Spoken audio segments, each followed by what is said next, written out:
تفتكر لو قلت لك في لعيب يقدر ان هو يمثل 3 منتخبات، منتخب فرنسا، منتخب تونس، منتخب مصر، واختار ان هو يلبس التيشيرت المصري رغم انه عمره ما عاش في مصر، هتصدق؟ القصه دي قصه الاسمراني هيثم حسن لاعب منتخب مصر. هيثم اتولد سنه 2002 في فرنسا لاب اسواني مصري وام تونسيه، وده خلاه من وهو طفل عنده 3 سنين عنده الاختيار ان هو يمثل 3 بلدان مختلفه، بلد الاب اللي هي مصر، وبلد الام اللي هي تونس، وبلد الثالثه اللي هي فرنسا اللي هو عايش وترعرع فيها. لما بدا يلعب كوره وهو صغير في اكاديميات فرنسا بان عليه من وهو صغير ان هو مختلف، سريع جدا، مراوغات، كان هو متميز عن كل اللعيبه اللي حواليه. بدا اختباراته في كذا اكاديميه لغايه لما استقر في اكاديميه شاتورو في فرنسا، ومن اكاديميه شاتورو في فرنسا كل الناس بدات تتكلم عن هيثم حسن اللي كان بيلعب برجلين الاثنين كأن الكره مربوطه فيها. وسنه 2020 دي كانت اول خطوه جد هيثم حسن المفروض ياخدها، وان هو يتصعد للفريق الاول، لان كل ده كان بيلعب في الفريق الرديف. نادي شاتورو ما كانتش من الانديه اللي قد كده، ولكن كشافين الانديه الاسبانيه قدروا ان هم يكتشفوا جوهره في وسط انديه فرنسا الصغير، لدرجه ان نادي فياريال الاسباني قرر يضمه. بدا مع فياريال الاسباني من فريق الرديف، وخدوا وعد منهم ان هم هيطوروه اكتر واكتر، هيطلع اعارات وياخد خبرات لغايه لما يطلع الفريق الاول، ان هو قادر ان هو ينافس مع اكبر محترفين في الانديه الاسبانيه. وطبعا منتخب فرنسا مش هيسيب موهبه جامده زي دي، فقرر ان هو يضمه للمنتخب الثاني، منتخب تحت السن الشباب، وقدر ان هو يمثلهم في الفتره دي. ولكن للمعلومه، المنتخب الثاني او المنتخب تحت السن مش هو اللي بيحدد اللعيب ده هيلعب لانه منتخب طول حياته.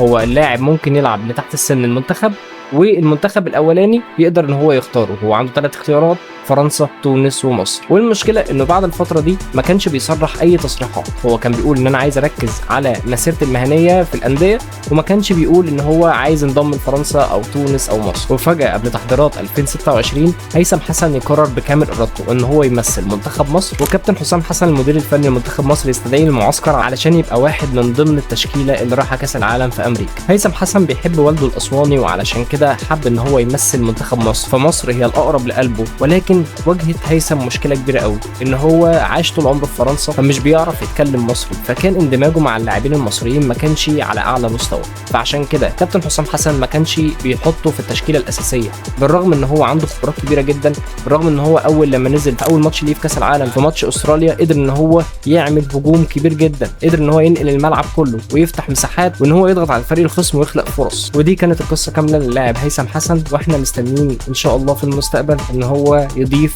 اكتر واكتر كانجازات وبطولات لمنتخب مصر. وكان معكم فارس كابتن مسلم، ويلا اقعدوا بالعافيه.